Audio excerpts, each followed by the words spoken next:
बिस्मिल्लाहिर्रहमानिर्रहीम। अस्सलाम वालेकुम। आज 16 जून है और दिन है जुमेरात का। इस वीडियो में बात करेंगे कि 19 लोटे ज़मीर फ़रोश जिन्होंने अपनी पार्टी के साथ बगावत की, जिन्होंने अपने वोटर्स के साथ बगावत की, जो बल्ले के निशान पर इलेक्शन लड़े और वोट लेकर आए बल्ले के निशान पर। उनमें से कुछ ऐसे भी हैं जो आज़ाद लड़कर और फिर तहरीक इंसाफ में शामिल हुए थे, लेकिन अक्सरियत ऐसे हैं जो तहरीक इंसाफ की टिकट पर इलेक्शन लड़े थे और फिर उन्होंने ये जो रजीम चेंज ऑपरेशन था उसमें उन्होंने तहरीक इंसाफ से बगावत की और हुकूमत के खात्मे में अपना किरदार अदा किया। उनके हवाले से मामला इलेक्शन कमीशन ऑफ पाकिस्तान में गया। वहाँ पर फैसल चौधरी साहब, मलिका बुखारी साहबा, इन लोगों ने दलाइल दिए, लेकिन चीफ इलेक्शन कमिश्नर साहब जिनकी नून लीग के साथ वफादारी किसी से ढकी छुपी नहीं है, उन्होंने वो जो तहरीक इंसाफ के रेफरेंस थे वो मुस्तरद कर दिए। अब ये मामला सुप्रीम कोर्ट ऑफ पाकिस्तान में पहुंच गया है। 24 कानूनी नुकात उठाए गए हैं, पूरी आपके सामने तफसील रखता हूँ। बड़ी इंटरेस्टिंग है, ख़ास तौर पे जो पिटीशन राजा रियाज के खिलाफ है वो बड़ी इंटरेस्टिंग है, उसी से आपको बताऊंगा। फैसल चौधरी एडवोकेट साहब ने उसमें क्या लिखा है। फैसल चौधरी साहब फवाद चौधरी साहब के भाई हैं, तहरीक इंसाफ के बहुत से अहम केसेस आजकल वही लड़ रहे हैं और उन्होंने जो शवाहिद पेश किए हैं कि किस तरह से इलेक्शन कमीशन का इन लोटों के साथ गठजोड़ था, शरीफ ख़ानदान के साथ गठजोड़ था, शरीफ ख़ानदान की मोहब्बत में कैसे चीफ इलेक्शन कमिश्नर ने इनको बचाया। और इसमें चीफ इलेक्शन ये खुद कह रहे हैं लोटे कि हाँ हम नून लीग का टिकट लेंगे, हम तहरीक इंसाफ का हिस्सा नहीं है, लेकिन चीफ इलेक्शन कमिश्नर साहब कह रहे हैं नहीं आप अभी पीटीआई का हिस्सा हैं। और इसमें जो एक और चीज़ है वो गो कि ये केस आसान नहीं है, सुप्रीम कोर्ट में भी ये मुश्किल केस होगा। उसकी रीज़न ये है कि एक तो होता है कि वोट डालना, क्योंकि इन्होंने वोट तो नहीं डाला तहरीक ये शहबाज शरीफ को, लेकिन फैसल चौधरी साहब का मुश्किल एक टास्क है, उनको ये साबित करना है कि ये अपनी पीटीआई की पार्लिमानी पार्टी छोड़कर एक और जमात की पार्लिमानी पार्टी ज्वाइन कर चुके हैं। मुश्किल केस है लेकिन इंटरेस्टिंग केस है। और फैसल चौधरी साहब ने जो पिटीशन तैयार की उससे आपको अंदाज़ा होगा कि उन्होंने इस पर खासी जो है वो मेहनत की है। उन्होंने पहले केस के हक़ाइक़ बताए हैं। उन्होंने बताया कि राजा रियाज अहमद खान ने साल 2018 का आम इलेक्शन जो है वो पीटीआई के टिकट पर लड़ा और पीटीआई के वोटों से कौमी असम्बली की सीट जीती।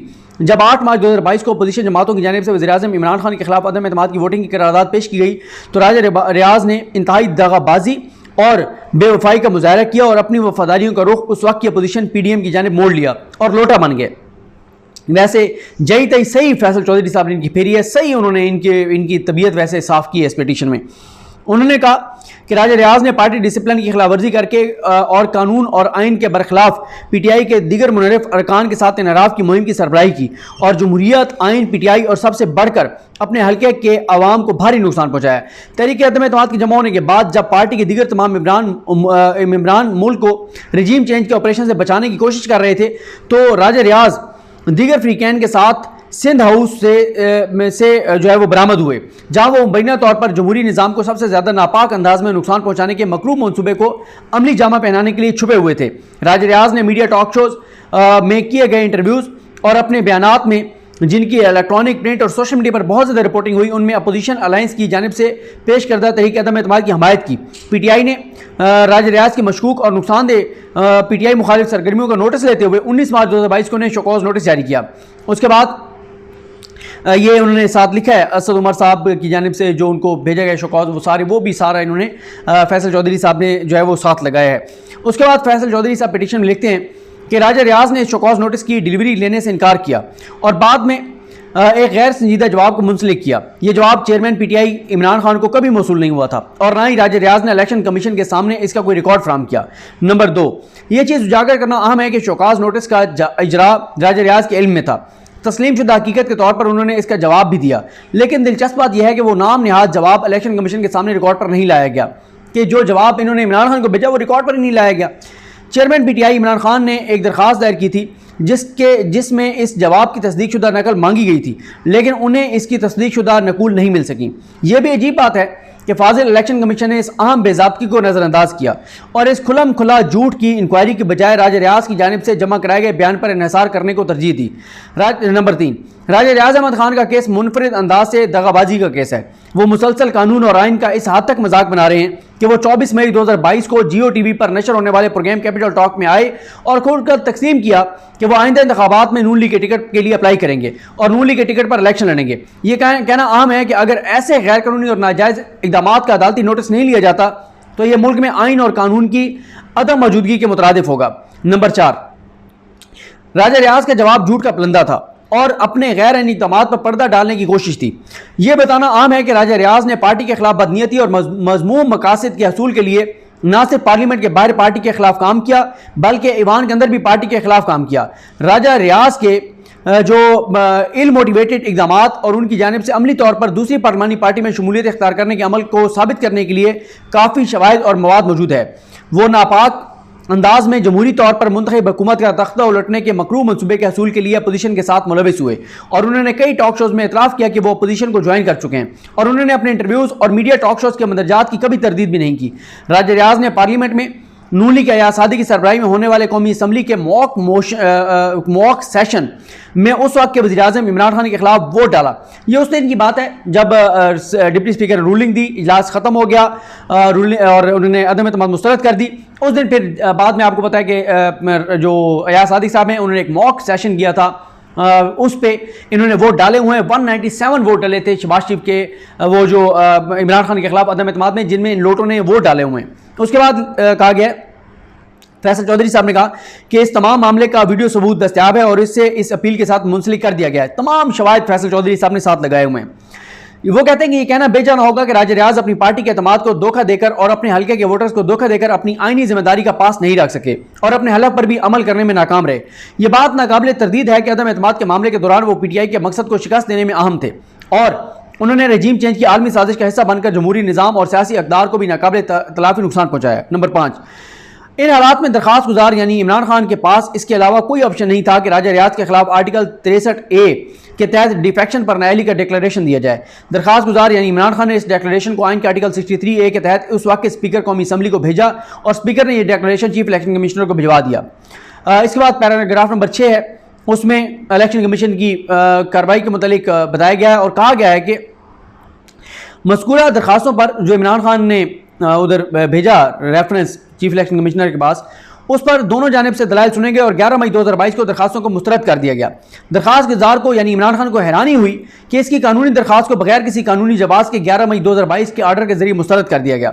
बाद में मालूम हुआ कि चूंकि इलेक्शन कमीशन ऑफ पाकिस्तान को स्पीकर ऑफिस की जानिब से डिफेक्शन की वसूली की तारीख से मुतालिक ज़्यादा गलत फहमी थी, इसलिए इलेक्शन कमीशन ने आखिरी रोज़ अचानक बहुत ज़्यादा नामुनासिब और गैर मुनसिफाना और जल्दबाजी के अंदाज में जहन का इतलाक के बगैर 11 मई 2022 के ऑर्डर के जरिए इस डिक्लेरेशन को मुस्तरद कर दिया। नंबर 7, इसलिए इलेक्शन कमीशन के 11 मई 2022 के ऑर्डर को दर्ज झेल ग्राउंड्स पर चैलेंज किया जाता है। ग्राउंड ये है, नंबर 1 ये कि इलेक्शन कमीशन ऑफ पाकिस्तान का फैसला गैर कानूनी है, बेकायदा है और कानूनी असर के बगैर है और उसे कानून और आइन के तस्लीम शुदा असलूम के खिलाफ जारी किया गया है। नंबर 2 ये कि इलेक्शन कमीशन का फैसला मुनसफाना ट्रायल के तयशुदा असूलों के मुताबिक नहीं है और उसे ड्यू प्रोसेस पर अमल के बगैर जारी किया गया है। इलेक्शन कमीशन इस ऑर्डर के हक में ठोस वजूहात देने में नाकाम रहा। ये इम्प्यूग्ड ऑर्डर आइन के आर्टिकल 63A को बेकार करने, डिफेक्शन, हॉर्स ट्रेडिंग और फ्लोर क्रॉसिंग की इजाज़त देने के मुतरादिफ है। ये ऑर्डर आर्टिकल 63A के अगराज और मकासद को शिकस्त देता है। उसके बाद नंबर 3 इलेक्शन कमीशन समाअत के दौरान शफाफ अंदाज में मुनसिफाना और गैर जानिबदाराना प्रोसीजर को इख्तियार करने में नाकाम रहा।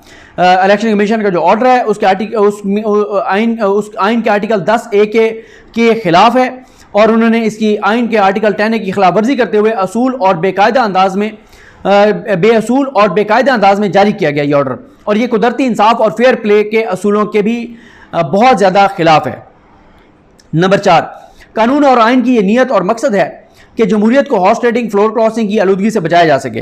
इलेक्शन कमीशन आइन का तहफ़्फ़ुज़ करने में नाकाम रहा और इलेक्शन एक्ट 2017 के तहत अपनी कानूनी जिम्मेदारियों पर अमल करने में भी नाकाम रहा। इलेक्शन एक्ट 2017 के सेक्शन 4 के तहत इलेक्शन कमीशन ऑफ पाकिस्तान का यह कानूनी फरीज़ा था कि वो मुकम्मल इंसाफ करे। इलेक्शन कमीशन 11 मई 2022 को ऑर्डर जो है उसका मुबहम अंदाज में जारी करते हुए अपने लाजमी फरीज़े के अंजामदही में नाकाम रहा। Number 5 election commission of Pakistan की जानिब से राजा रियाज के खिलाफ इल्ज़ामात के हवाले से सामने लाए गए शवाहिद को रिकॉर्ड करने में नाकामी का अमल दरखास्त गुजार को ना सुने जाने के मुतरादिफ है। यानी जो वो कह रहे हैं कि जो शवाहिद थे वो हम पेश करना चाहते थे और उन्होंने हमारी दरखास्त से मुस्तरद कर दी कि आप शवाहिद ही पेश नहीं कर सकते, तो फिर इससे ज़्यादा क्या बात है। वो कहते हैं कि ये मुनसिफाना ट्रायल के भी खिलाफ है कि हम शवाहिद पेश करना चाहते थे राजा रियाज के खिलाफ, हमें शवाहिद ही पेश नहीं करने दिए गए, सबूत ही पेश नहीं करने दिए गए। उसके बाद फैसल चौधरी साहब ये लिखते हैं कि ये तस्लीम शुदा बात है कि इलेक्शन कमीशन के सामने लाए गए हक़ाइक़ के तनाज़े से मुतल्लिक़ अमूर को रिकॉर्ड किए बगैर हल नहीं किया जा सकता और इलेक्शन कमीशन ऑफ पाकिस्तान की जानिब से इस किस्म की नाकामी दरखास्त गुजार के मुनसिफाना और आइनी मकसद के लिए मोहलिक है। इलेक्शन कमीशन ऑफ पाकिस्तान ने गैर मुनसिफाना अंदाज में शवाहिद रिकॉर्ड कराने के अमल को रोक कर दरखास्त गुजार यानी तहरीक इंसाफ के केस को बहुत ज़्यादा नुकसान पहुँचाया। नंबर 6 इलेक्शन कमीशन का इम्प्यूग्ड ऑर्डर डिफेक्शन के मामले का फैसला कुन अंदाज में तयन करने में नाकाम रहा और अपने सामने लाए गए तनाज़े को जामे, मुफस्सल और मुनसिफाना अंदाज में हल करने में नाकाम रहा। इस अदालत की हैसियत कोर्ट ऑफ अपील की है। इसके पास कानून के तहत शवाहद रिकॉर्ड करने के बहुत ज़्यादा इख्तियारात हैं। इन शवाहद में इलेक्ट्रॉनिक मीडिया और इंटरनेट जैसे जदीद डिवाइसेस से इकट्ठे किए गए शवाहद भी शामिल हैं। इसलिए इंसाफ के मफाद में शवाहद को रिकॉर्ड पर लिया जाए। यानी वो जो शवाहद, जो सबूत हम वहाँ देना चाहते थे, जो इलेक्शन कमीशन ने नहीं लिए, वो सुप्रीम कोर्ट को फैसल चौधरी साहब कह रहे हैं कि आप यहाँ पर रिकॉर्ड करें और लें। नंबर 7, वो कहते हैं कि इलेक्शन कमीशन ऑफ पाकिस्तान ने गलती की और आर्टिकल 63 के अगराज और मकासद को ज़ेर गौर लाने में नाकाम रहा। इस आर्टिकल को पढ़ें तो जाहिर होता है कि ये डिफेक्शन पर नाअहली के और कई तरीके फराहम करता है। पार्लिमानी पार्टी के हुक्म के बरखिलाफ वोट डालना नाअहली के लिए फराहम करदा तरीकों में से एक है। 8वें नंबर पर वो कहते हैं कि फाजिल इलेक्शन कमीशन राज रियाज के धोखा पर मबनी तर्ज अमल और दगाबाजी पर मबनी इक़दामात का नोटिस लेने में नाकाम रहा, जिससे बदनीयती की बू आती है और पार्टी के खिलाफ बदख्वाही के इरादों का इजहार होता है। इलेक्शन कमीशन ऑफ पाकिस्तान की जानिब से राज रियाज की पार्टी के साथ अपनी वफादारी को मुसलसल जुटलाने से मुतल्लिक नोटिस लेने में भी नाकामी देखी गई। राज रियाज ने पार्टी डिसिप्लिन की बुनियादी असूलों की खिलाफ वर्जी की और सियासी अखलाकियात को झुटलाया और इस हवाले से इलेक्शन कमीशन में एक झूठा हलफनामा जमा कराया जिसके लिए उनके खिलाफ कार्रवाई बनती है। नंबर 9, राजा रियाज तस्लीम शुदा तौर पर पार्टी सरबराह की बजाय सेक्रेटरी जनरल की जानिब से शोकॉज नोटिस के इजरा का जवाब देने के दौरान इस पर एतराज़ करने में नाकाम रहे। इसलिए कानून के तस्लीम शुदा असूलों के असूल के तौर पर ताख़ीरी मरले पर किसी भी एतराज़ को बात का ख्याल समझा जाता है, यानी आफ्टर थाट समझा जाता है। और इम्प्यूग्ड ऑर्डर के इजरा में इलेक्शन कमीशन ऑफ पाकिस्तान की जानिब से ज़ेर गौर नहीं लाया जा सकता। राजा रियाज को पीटीआई की जानिब से शोकॉज नोटिस के इजरा का मुकम्मल इल्म था और उन्होंने इसका जवाब भी जमा कराया, ताहम वो इसके पार्टी के सेक्रेटरी जनरल की जानिब से इजरा के मामले पर एतराज़ात उठाने में नाकाम रहे थे। उन्होंने पीटीआई के सामने ज़ाती समात का मौका लेने से इनकार किया। राजा रियाज की जानिब से शोकॉज नोटिस पर ताख़ीरी मरले पर इलेक्शन कमीशन ऑफ पाकिस्तान के सामने एतराज़ को आफ्टर थाट होने के बायस नज़रअंदाज किया जाना चाहिए। नंबर 10, ये कि वो कहते हैं कि दलाइल के लिए ये नहायत अदब के साथ जमा कराया जाता है, रिकॉर्ड पर लाया जाता है, सामने लाया जाता है कि आर्टिकल 63A के तहत शोकॉज नोटिस का इजरा और ज़ाती समात का मौका और जो समात का मौका है वो प्रोसीजरल तकाजा है जो अंदरूनी पार्टी कार्रवाइयों के लिए फ्राहम किया गया है, ताकि पार्टी सरबराह की जानिब से तजिए के प्रोसेस को यकीनी बनाया जा सके और उसकी किसी भी खिलाफवर्जी को सब्सटेंशियल कानूनी बेज़ाब्तगी के तौर पर नहीं लिया जा सकता। ताम इस काबिल इलाज बेज़ाब्तगी जो क्योरेबल इरेगुलरिटी है इसको इरेगुलरिटी समझा जाएगा, जिसके बाद के मरलों में भी जवाब का मौका फराहम करके ठीक किया जा सकता है। नंबर 11, यह कि इलेक्शन कमीशन के इम्प्यूग्ड ऑर्डर में राजा रियाज को शोकॉज नोटिस के मुनासिब इजरा से मुतल्लिक दी गई ऑब्जर्वेशन फर्जी है और राजा रियाज की जानिब से इसकी तरदीद की गई है। इसलिए इलेक्शन कमीशन के इस ऑर्डर में इस हवाले से दी गई ऑब्जर्वेशन ना ही दुरुस्त हैं और ना रिकॉर्ड के मुताबिक हैं। मज़ीद ये कि कानून के असूल के मुताबिक शोकॉज नोटिस का मुनासिब अंदाज से जवाब देने में नाकामी के बाद और पार्टी सरबराह की जानिब से फराहम करदा ज़ाती समात के मौके का फ़ायदा उठाने में नाकामी जुर्म के एतराफ़ के मुतरादिफ है और शोकॉज नोटिस में लगाए गए इल्ज़ामात को तस्लीम करने के मुतरादिफ है। जब शोकॉज नोटिस दिया था और कहा था कि आप ज़ाती तौर पर पेश होकर जवाब दें तो वो दे देते, वो नहीं है, इसका मतलब है कि उनके पास कोई जवाब नहीं था। नंबर 12, यह कि इलेक्शन कमीशन ने इम्प्यूग्ड ऑर्डर जो इलेक्शन कमीशन का इम्प्यूग्ड ऑर्डर है वो मुनसिफाना और गैर जानिबदार जहन का इतलाक़ किए बगैर जारी किया गया और यूँ इलेक्शन कमीशन काबिल इतलाक़ कानून के मुताबिक तनाज़े का जामे अंदाज से तयन करने में नाकाम रहा। इलेक्शन कमीशन की जानिब से दरख्वास्त गुजार यानी पीटीआई सरबराह इमरान खान के साथ बहुत ज़्यादा गैर मुनसिफाना, नाजायज़ और आम अंदाज से सलूक किया गया। इलेक्शन कमीशन ने यह ऑर्डर कानून और आइन की मिसअंडरस्टैंडिंग की बुनियाद पर जारी किया। नंबर 13, इम्प्यूग्ड ऑर्डर इलेक्शन कमीशन के सामने लाए गए तनाज़े को बामानी अंदाज में हल करने में नाकाम रहा और मुनसिफाना, मुनासिब और कानूनी अंदाज में लाजमी अनिश्चिकों जैसा कि आर्टिकल 63 की रूह पर पूरा उतरने में नाकाम रहा। ये ऑर्डर मंतक से खाली है। नंबर 14, यह कि फाजिल इलेक्शन कमीशन ऑफ पाकिस्तान आइन के आर्टिकल 63 के तहत दिए गए डिक्लेरेशन का फैसला शवायद की गैर मौजूदगी में नहीं कर सकता था। इलेक्शन कमीशन ने उसी रोज़ एक अलग ऑर्डर जारी किया जिसमें शवायद रिकॉर्ड करने से इनकार किया गया। यह ऑर्डर इम्प्यूग्ड ऑर्डर में जम हो चुका है, यानी वही बात है कि हमें शवायद ही पेश नहीं करने दिए गए। नंबर 15, यह कि शवायद को रिकॉर्ड करने की इजाज़त ना देकर election commission of Pakistan equality of arms के असूल के नफाज में नाकाम हुआ और यूँ इलेक्शन कमीशन ने दरख्वास्त गुजार यानी इमरान खान के केस को बहुत ज़्यादा गैर मुनसिफाना और मुतअस्सबाना अंदाज में ट्रीट किया। इलेक्शन कमीशन ने शवाहिद रिकॉर्ड करने की इजाज़त ना देकर गलती की। शवाहिद रिकॉर्ड करने का अमल दरख्वास्त गुजार यानी इमरान खान की जानिब से जारी शुदा डिक्लेरेशन को साबित करने के लिए और इलेक्शन कमीशन के सामने लाए गए तनाज़े को फैसला कुन अंदाज में हल करने के लिए बहुत ज़रूरी था। नंबर 16, इलेक्शन कमीशन ने शवाहिद रिकॉर्ड करने में दरख्वास्त का फैसला करने में गलती की और ये ऑब्जर्वेशन बजाते खुद रिकॉर्ड पर मौजूद मवाद से हट कर है। नंबर 17, फाजिल इलेक्शन कमीशन की जिम्मेदारी थी कि वो राजा रियाज की जानिब से media, electronic media, print media, social media पर दिए गए बयानात का जायज़ा लेता।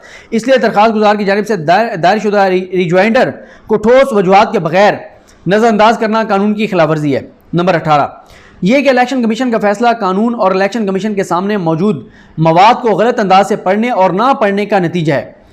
इस फैसले में दी गई ऑब्जर्वेशन फर्जी, बेबुनियाद और काबिल साख कानूनी जवाज़ के बगैर हैं। नंबर 19, यह कि इलेक्शन कमीशन का फैसला कानून और आइन की मिसअंडरस्टैंडिंग और गलत फहमी की बुनियाद पर दिया गया और यह पब्लिक एट लार्ज की जायज़ तवक्कुआत पर पूरा नहीं उतरता। यह फैसला नरम अप्रोच को इख्तियार करके दिया गया है और इलेक्शन कमीशन हॉर्स ट्रेडिंग और फ्लोर क्रॉसिंग की बुराई के खात्मे की अप्रोच को इख्तियार करने में नाकाम रहा। नंबर 20, यह कि किसी पार्लिमानी पार्टी के रुकन की जानिब से पार्लियामेंट के बाहर किसी और पार्लिमानी पार्टी में शमूलियत इख्तियार करना एक ऐसी हकीकत है जिसे कभी भी किसी तरह से नज़रअंदाज नहीं किया जा सकता।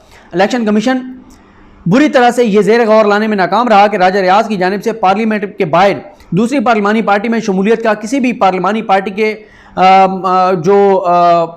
पार्टी के पार्लियामेंट के अंदर काम करने पर बराह जो है वो असर है। यानी उन्होंने जब इतना ज़्यादा नून लीग के हक़ में बयानात दे दिए, कहा कि टिकट उनका लूँगा, इमरान खान के खिलाफ बयानात देते रहे, वोट डाला जब मॉक सेशन, तो इससे ज़्यादा क्या सबूत हैं।